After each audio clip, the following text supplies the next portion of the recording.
Hello guys, hi.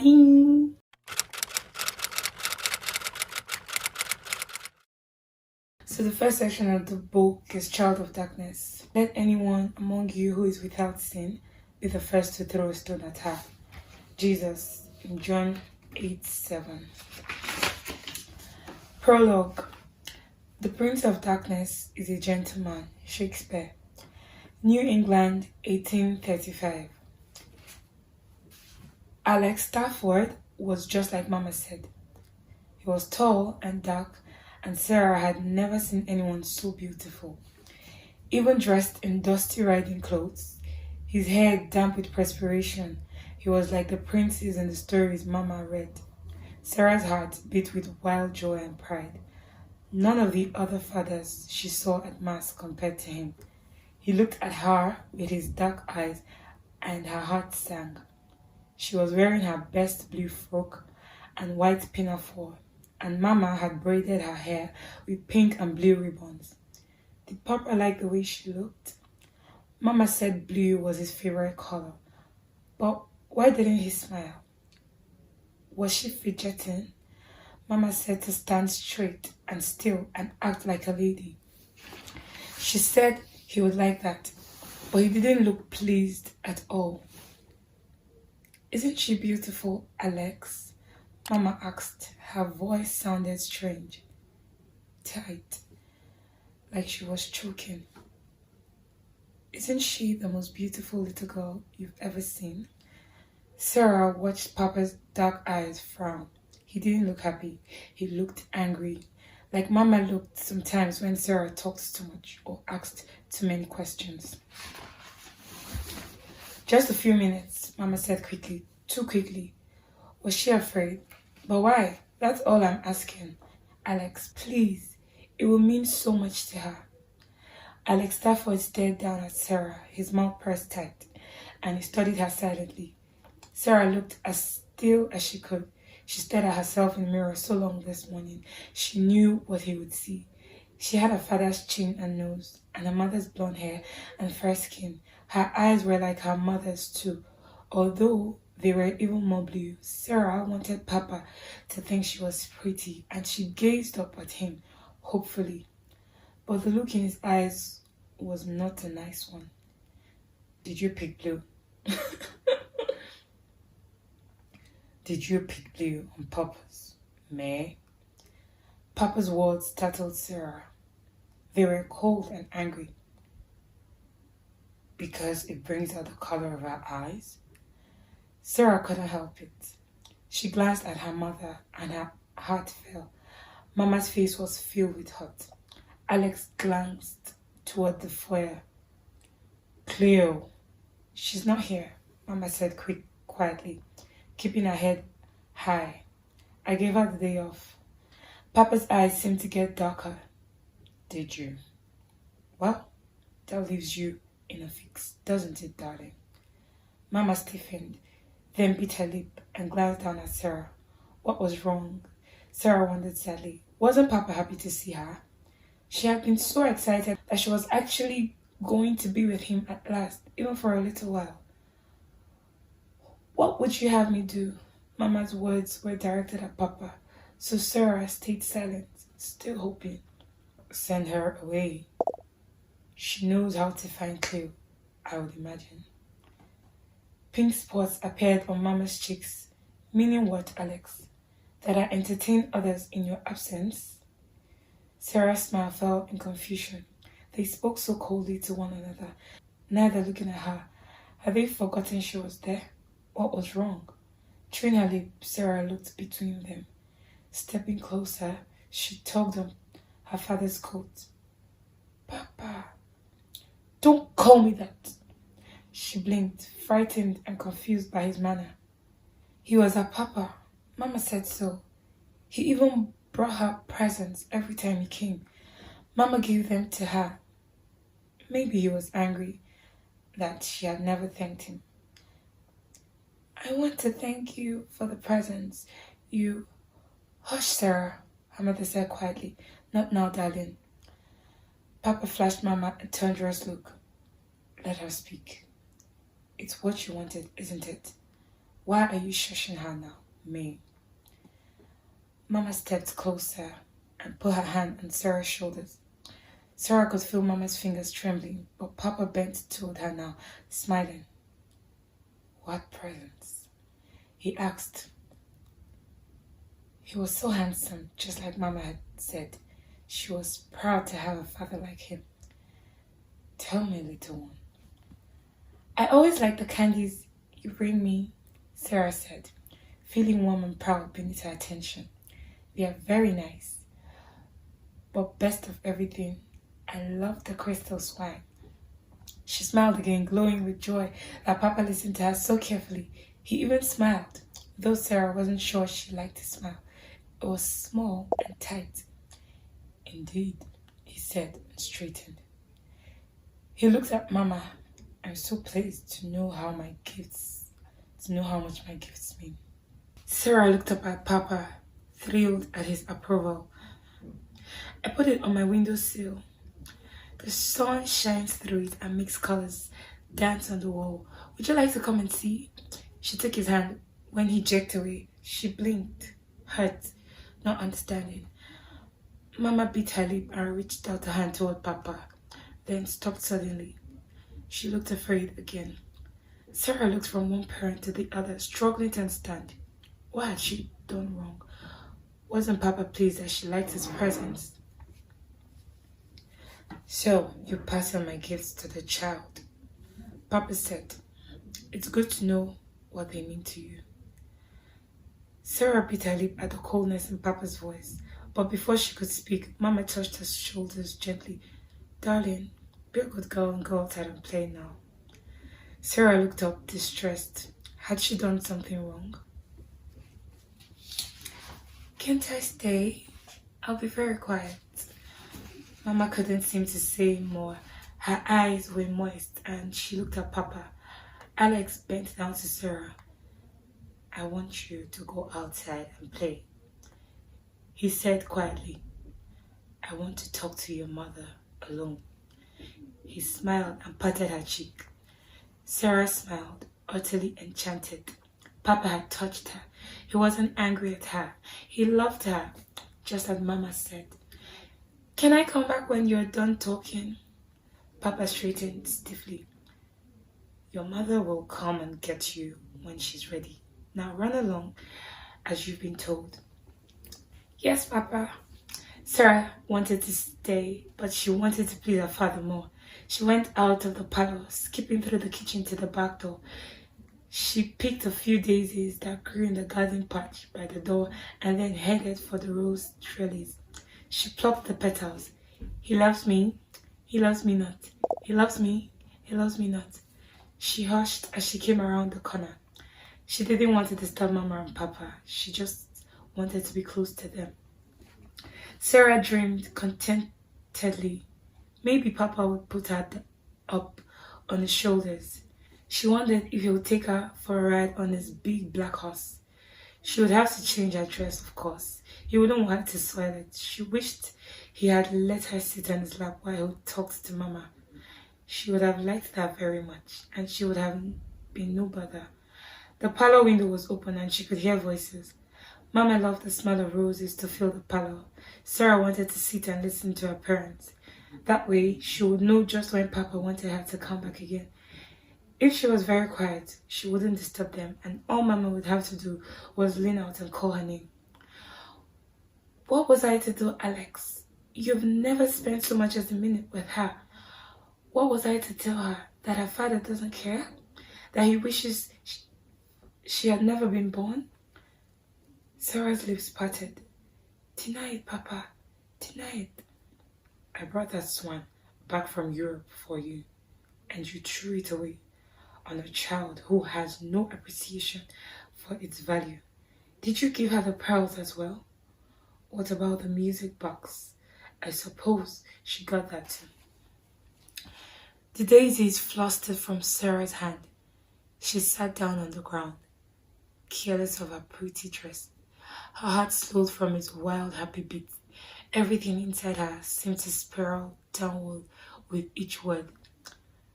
Alex, please. I didn't see any harm in it. It made it easier.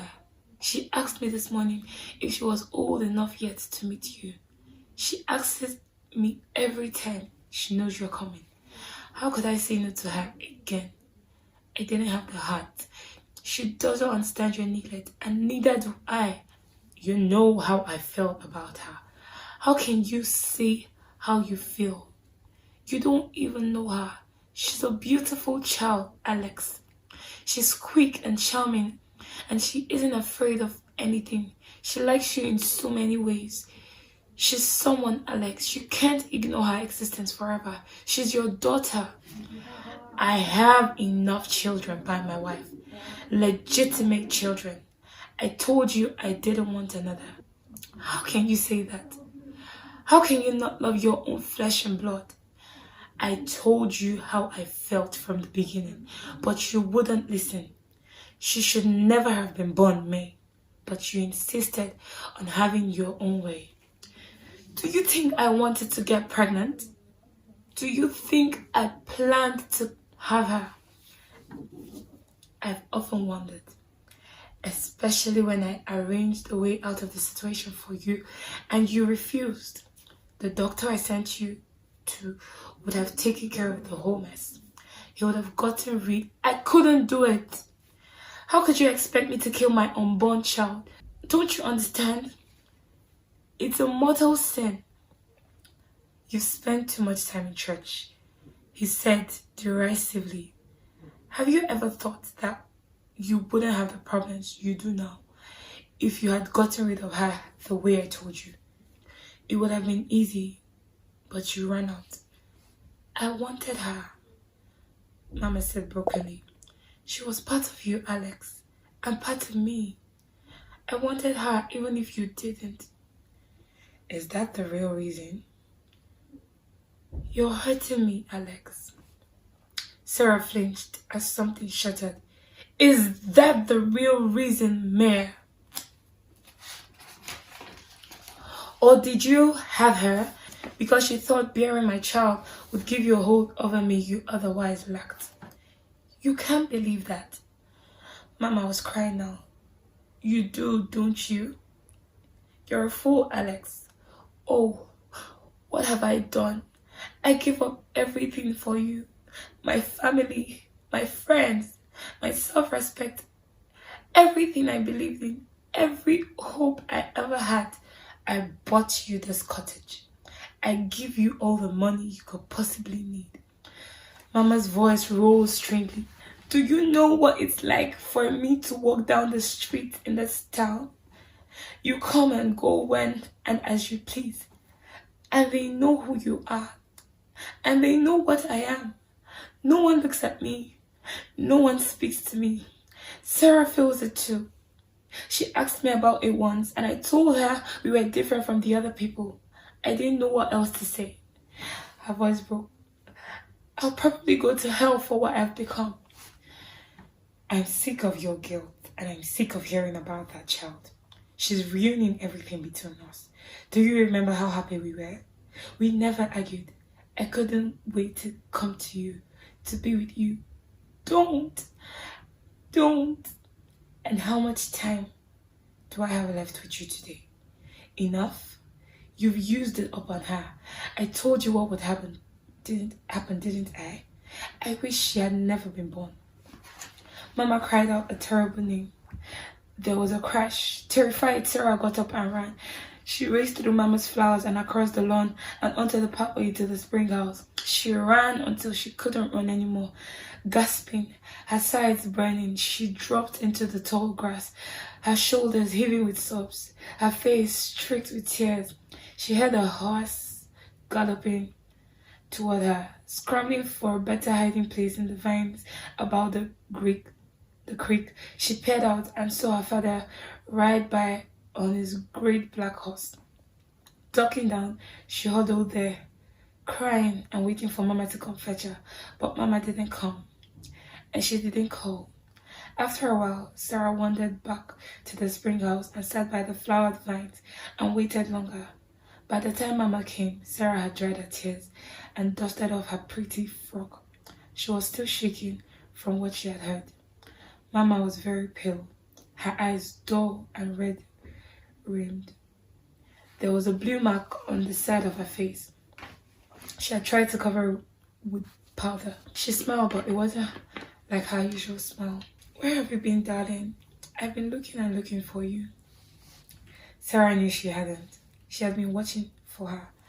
Mama licked her lacy handkerchief and wiped a smudge from Sarah's cheek. Your father was called away suddenly on business. Is he coming back? Sarah was afraid. She never wanted to see him again. He had hurt Mama and made her cry. Maybe not for a long time. We'll have to just wait and see.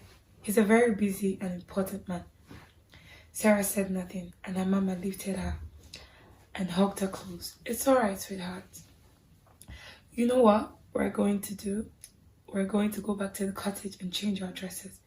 Then we'll pack a picnic and go down to the creek. Would you like that? Sarah nodded and put her arms around Mama's neck. Her mouth trembled, and she tried not to cry. If she cried, Mama might guess she had been eavesdropping, and then she would be angry too. Mama held her tightly, her face buried in Sarah's hair. We'll make it through this one. You see, sweetheart, we will. Alex didn't come back, and Mama grew thin and wan. She stayed in bed too late, and when she got up, she didn't want to go for long walks the way she used to. When she smiled, her eyes didn't light up. Cleo said she needed to eat more. Cleo said a lot of things carelessly, with Sarah close enough to hear. He's still sending you money, Miss May. That's something. I don't care about the money. Mama's eyes filled up. I never cared about it. You'd care if you didn't have any. Sarah tried to cheer Mama up by bringing her big bouquets of flowers. She found pretty stones and washed them, giving her to her as presents. Mama always smiled and thanked her, but there was no sparkle in her eyes. Sarah sang the songs Mama taught her, sad Irish ballads and a few Latin chants from Mass. Mama, why don't you sing anymore? Sarah asked, climbing up onto the bed with her and setting her doll in the rumpled covers. You'll feel better if you sing. Mama brushed her long blonde hair slowly. I don't feel much like singing, darling. Mama has a lot on her mind right now. Sarah felt a heaviness growing inside her. It was all her fault. All her fault. If she hadn't been born, Mama would be happy. Will Alex come back, Mama? Mama looked at her, but Sarah didn't care. She wouldn't call him Papa anymore. He had hurt Mama and made her sad.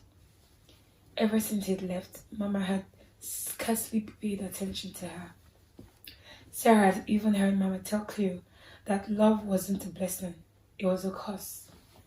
Sarah glanced at Mama's face and her heart sank. She looked so sad. Her thoughts were far away again, and Sarah knew she was thinking of him. Mama wanted him to come back. Mama cried at night because he didn't. Mama pressed her face into her pillow at night, but Sarah still heard her sobs. She chewed on her lip and lowered her head, playing distractedly with her doll. What if I got sick and died, Mama? You won't get sick, Mama said, glancing at her. She smiled. You're far too young and healthy to die. Sarah watched her mother brushing her hair. It was like sunshine flowing over her pale shoulders. Mama was so pretty. How could Alex not love her? But if I did, Mama, would he come back and stay with you? Mama went very still. She turned and stared at Sarah, and the horrified look in her eyes frightened her. She shouldn't have said that. Now Mama might guess she'd heard them fighting. Don't ever think that, Sarah. But no, don't you ever ask such a question again.